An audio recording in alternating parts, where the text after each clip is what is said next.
Good morning. So I want to talk today about how our dreams come true and how many of our dreams in our lives have already come true. Is that not true, right? I mean, you've got relationships and a job and career and health and all these other things that have manifested for you. And so we have a lot of experience with making dreams come true. And the truth is that every dream that you have had has called you to a higher place because you've had to expand your consciousness. Perhaps you had to make changes, release and let go of things. Perhaps you needed new skills. And what happens when we have a dream that is manifested is that it becomes a launching pad for the next dream. And it's a lot like climbing a mountain. You know, you're climbing a mountain and you see the top and you get there, and then when you get there, it's like, uh-oh, look, there's more. There's another peak somewhere else. And then you get to that one, and then there's another one. And dreams are like that. You know, we manifest our dreams, and then it's like, great, this is so wonderful. But then when you're there, it's like, well, now I want to try this one. Or now I want to go here. And so we're constantly in that process of expansion, and it's part of being spiritual beings. It's why we're here. We're here to expand, we're here to evolve, and we're here to grow. So in looking at dreams, I decided this week that there's two ways that you know that your dreams are calling you. And one of the ways that you know that your dream is calling you is that you feel jealous or envious of something that someone else is doing that maybe you would like to do. So, you know, in the Old Testament it says, thou shalt not covet thy neighbor's wife, nor his maidservant, nor his ox, nor his ass, and there's a big long list there.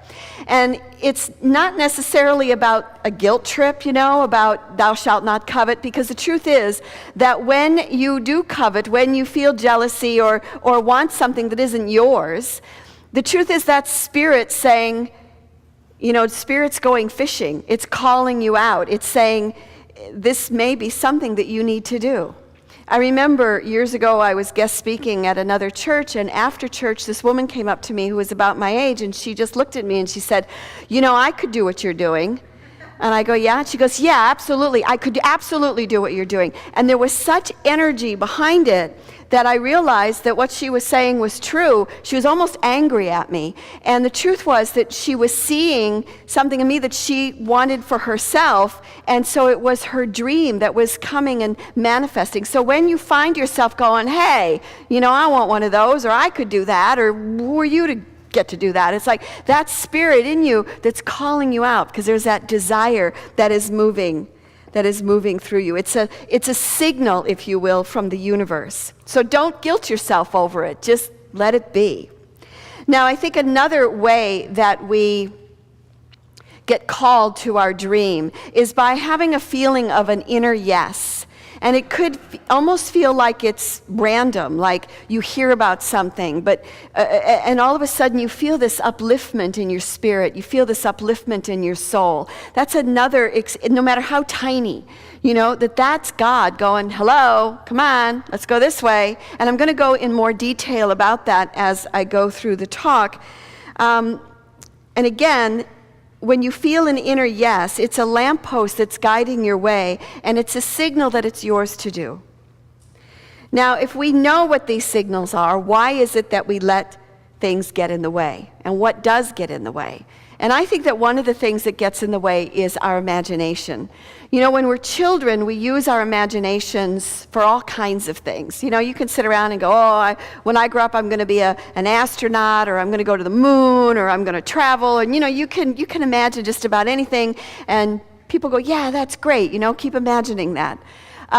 When my kids were little, before they started school, they used to get up in the morning and they went on these adventures like for the whole day. I mean, Caroline would get a backpack and she'd load it with stuff and put it on her back, and then she'd put on some rubber boots and a hat, and then she would walk around the house. She'd go upstairs and downstairs in the yard, and she'd be talking, and she and Jordan would be going, now where are we going to go? And they would, it was amazing. I'd have to stop them so that they would eat, you know, because they were off in these adventures. But when we grow up, we use our imaginations to show us ways that we can't do what we are called to do. And, part of that is a good thing, because we need to be able to look out and see where the landmines are and fix it so it doesn't happen. But I think we can take it too far. So I was watching Ellen DeGeneres on some YouTubes, and she had a whole thing around this about children and imagination and what happens when we're adults. And she said, for instance, you're an adult, and she said, I'm sitting at home and I realize that I'm out of cheese. So I need to go to the store and I need to buy some cheese. But then I go, I'm probably at the store and I'm there, and I get there and they don't have any cheese. So then I have to go talk to the manager because they don't have any cheese, and I say, how can you be out of cheese? And he says, well, you're out of cheese. Why shouldn't we be out of cheese? And she says, the manager thinks he's a big shot because he's got his picture up there on the wall. And he says to me, so why don't you get cottage cheese? And I say, well, I don't want cottage cheese. And then the guy that works part-time, she says his name is Skip, and he doesn't really need the job because he's got a trust fund, but he's doing it just for life experience. And he comes up to her and he says, hey, she wants cheese. Anyway, the story goes on and on and on, and so it ends with her saying, so I didn't go to the store and get any cheese.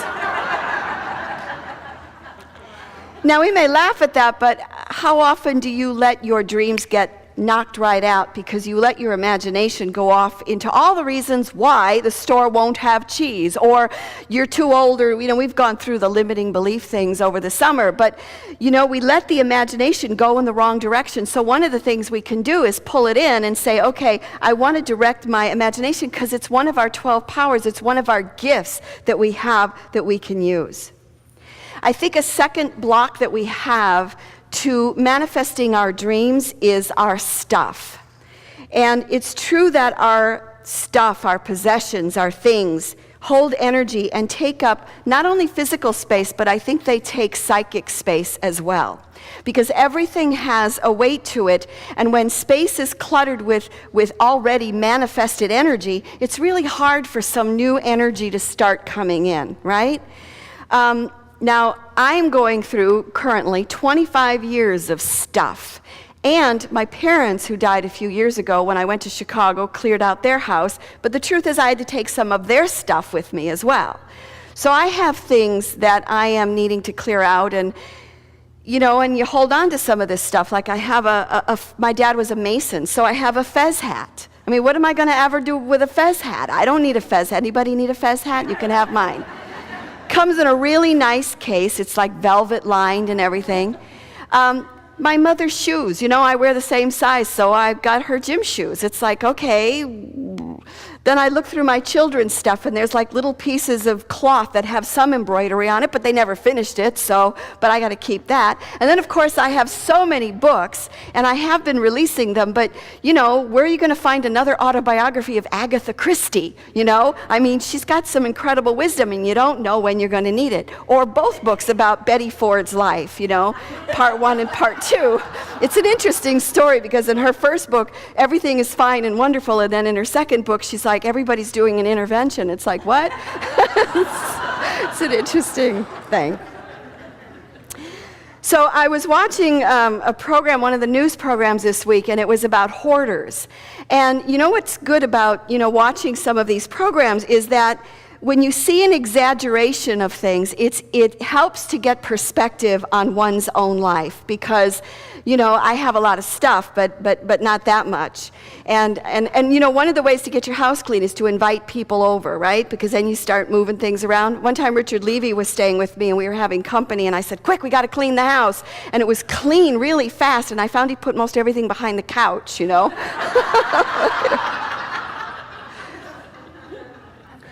So in this, I guess there's a show called Hoarders. I've never seen it, but a truck comes in and they clear out your stuff for you, but then the cameras get to come in and interview you. And one family was being interviewed, and they were talking to the son, who was grown, and they said, you know what we found in there? And they said, what? He said, I found a bag of disposable, unused, disposable toddler diapers that belonged to you. He was 30 years old that they found. And they found 2 dead cats that were mummified that were in the house. I know, but so your hoarding's not so bad. Your messy house is not so bad. But one of the things I noticed about the hoarders is the way they walked. I mean, first of all, they didn't have any room to walk, but the energy, it was like this. It was carrying the weight of the world, just carrying all this stuff. They all walked like this. And the truth is, our stuff has weight to it, doesn't it? And it pulls us down. Our possessions represent memories, and they represent the past. And so when we are not willing to release them and let them go, we're holding on to those things. We're holding on to the past. I was recently reading a book called Professional Dreamer by a woman named Galil. And she was talking about this idea of clearing things out. So she had an idea to swap places with a friend of hers. So she had her girlfriend come and stay at her house for a weekend, and then she went and stayed at her girlfriend's house for a weekend, and she said to her girlfriend, discard anything that does not have the immediate purpose of sustaining life. She says, you can throw away anything you want except those 2 chairs because they're not mine, but other than that, you can do what you want. So she comes back at the end of the weekend, and there are 20 garbage bags filled with stuff. And she said she came in, and it was all she could do not to open the bags. I'm sorry, I would have opened up the bags, I'm sure I would have. But she said she did not open the bags, and she thought, all right, and she started to walk around her apartment, and she couldn't tell what was missing. She said she opened the cupboards, and there was space in the cupboards, and she couldn't tell what was missing. Her closets were all organized and clean, and she couldn't tell what was missing. So that's quite brave. So one of the things that happens when we're willing to release our possessions and unclutter is it proves that you can change because you're moving things around, yeah? And it also proves that you can let go of the past. And in doing that, it begins to move the energy so that the dreams can come in, the dreams can manifest. The suggestion is that we start small, and set a timer for 15 minutes and say, okay, I'm going to pick things up for the next 15 minutes. Or I'm going to take one little drawer, one little cabinet, and that's all I'm going to do. And you do it in bits and pieces, not the whole job. And the thing about taking action is when we take action, when we take steps, we need to put it out there regardless of how perfect or not perfect it is. So waiting for perfection is one way that we may stop ourselves from moving forward. That's why I love Natalie Goldberg's book, Writing Down the Bones and Wild Mind, because one of her rules for writing is you're free to write the worst junk in the world. And that just, when I write, it frees me up because I can just write the worst junk in the world. And then I go back and maybe in 3 pages, I'll find 2 sentences that are gold, that are great. But I wouldn't have gotten that 1 or 2 great sentences if I hadn't been willing to just let it out in its non-perfection. Now, I have 2 stories that I want to share from our community today. And one is Dave Hoskins, who's doing our music. And Dave's dream is to be a successful singer, guitarist, and songwriter. Now, Dave loved music from the time he was little. His family attended church, and he said after church, especially when a gospel choir would be in, he'd go home and he'd be singing on the hairbrush when he's like 4 years old. He was in a ukulele band at the age of 4, and at 7 he got his first guitar, and he was passionate about music and loved music and poured himself into it as a teenager. He's in bands, he's writing songs, he's doing all this stuff, and he said then at the age of 19, someone said to him, well, you can't really make any money as a musician, and, I don't know that you're good enough to really get anywhere. And he said he heard that, and what it did is it stopped his dream cold. Just stopped it. And he said he found that he began to take steps back and away from his dream from that moment on. And it began with just procrastinating, like, yeah, I'll practice later with the band, or I'll write that song, I'll get to it later. And so he began to back off from that dream, and 20 years went by. 20 years. And then because of a business thing that happened, all of a sudden it dawned on him that he is responsible for making his dreams come true. Remember last week we talked about you get to? No one else can dream for you, no one else can dance for you, but you get to. You get to do your dream. And so what he realized was that he had a responsibility to manifest his dream. And one of the ways that he never let go of this dream, he said, was that he was jealous and critical of those who were doing it. Again, how does God go fishing? Thou shalt not covet thy neighbor's wife and the possessions and all that stuff. When you feel that envy and that jealousy, it's like, hey, that's mine. That's my dream to do. So he began then to take steps back toward his dream. And he said it was slow going at first, but every time I took action, the fear eased up a tiny bit, which made the next action just a tiny bit easier. And he was spiraling instead of down and away from his dream. He found that he was spiraling up and toward his dream. He said, I don't have to be right in everything I do. I just need to be doing. So his dream is to be a successful singer, guitarist, and songwriter. And he says, I currently express this by leading my band, Lyre, L-Y-R-E, which is dedicated to spreading the hope and encouragement of universal truths through music. Thank Dave Hoskins for his story.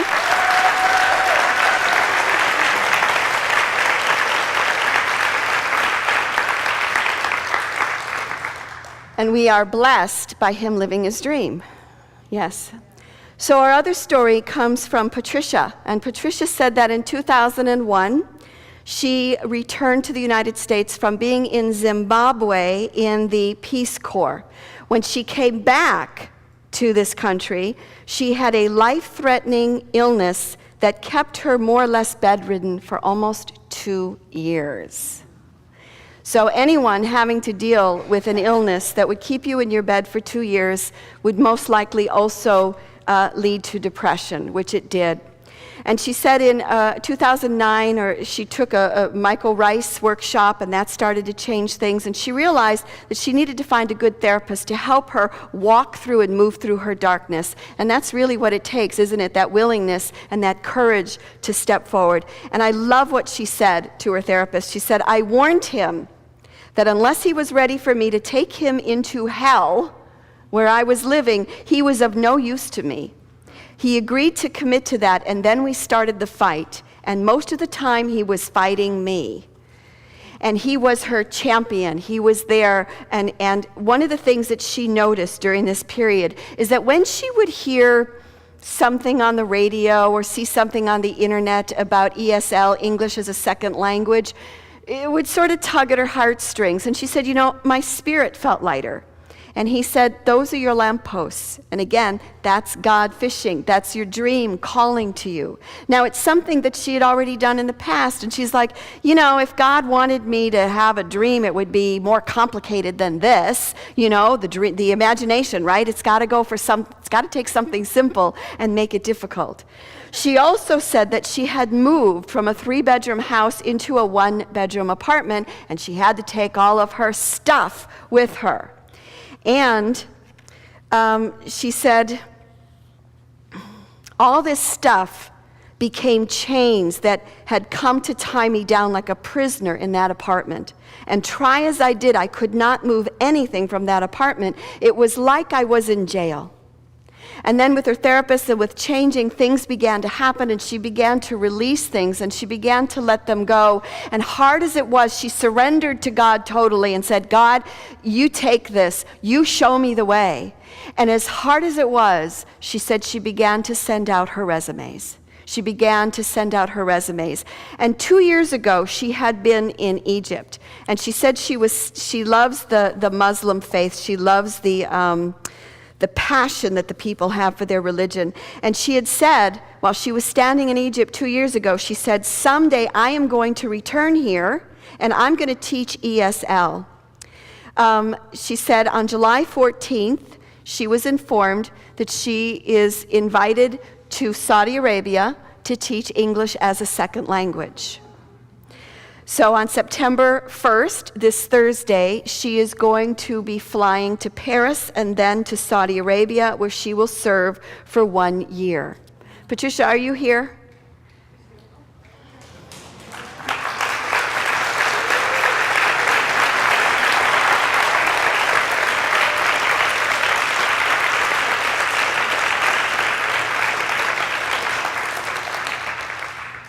Actually, if you would stand up again. Because she's flying and going to be, the thing is, you have your dream and then you leave us. Hey, what's that about? But we want to bless her. And there's going to be a cake and a blessing and a celebration downstairs for her. So go down for brunch or go down to bless her. So let's just take a moment. And Patricia, we recognize that the Spirit of God is going before you and making your way clear. And know that as you serve in Saudi Arabia, that we are standing with you, that our love and our prayers go with you.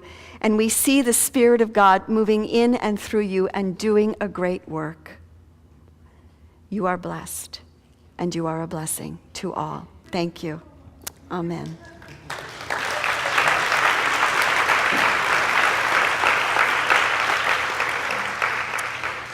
So a postscript is that, Patricia said that this dream has manifested now. It seems easy now, but it wasn't. But she said she realized that she could have dreamed bigger, that God could have answered. He would have given her the moon, so to speak, if only she had asked, if her consciousness had been in that place. So she says, here's her advice to all of us: pick your thoughts carefully, for the universe is constantly conspiring to create your greater good. And it is very impressionable in regards to things it hears you say and you want. She said the depression lifted up right off the top of her head. And when she went to store her things so that she could go to Saudi Arabia, she ended up back at the same storage unit that she'd stored stuff before she went to Zimbabwe. And the guy said, "Oh, I remember you.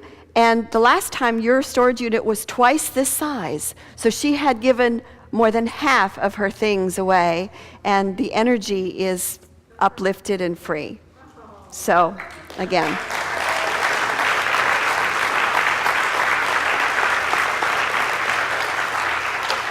So the truth is, our dreams come true every single day. We've had so many dreams manifest. It'd be nice if we took out a little journal and made a list of all the dreams that have happened for us. So recognize that every dream that you have becomes a launching pad for the next dream. It's as if you're climbing a mountain. You reach one peak and then there's another one. How do you know when God is fishing and calling you to a dream? If you hear about something and you feel, yeah, that feels lighthearted, that feels like something. And on the other side, if you feel envious or jealous, that's also the universe giving you a signal that, hello, this is your dream. Recognize that possessions are manifested energy, and they take up not only physical space, but they take up psychic space. And that when we allow our imagination to go with fear and to go in the wrong direction, one of the ways we can combat it is by taking action. If Ellen DeGeneres had gone to the store, she would have found out there was cheese there probably, right? And what happened when your dreams came true is that you had to expand your consciousness in order to get there. You had to learn new things. You had to make changes and let go of things. And it's part of our life as being spiritual beings. It's part of who we are in our evolution and in our consciousness. So recognize that as soon as you have one dream manifested, after you celebrate it, make sure you celebrate it, it's a launching pad for the next. So dream on.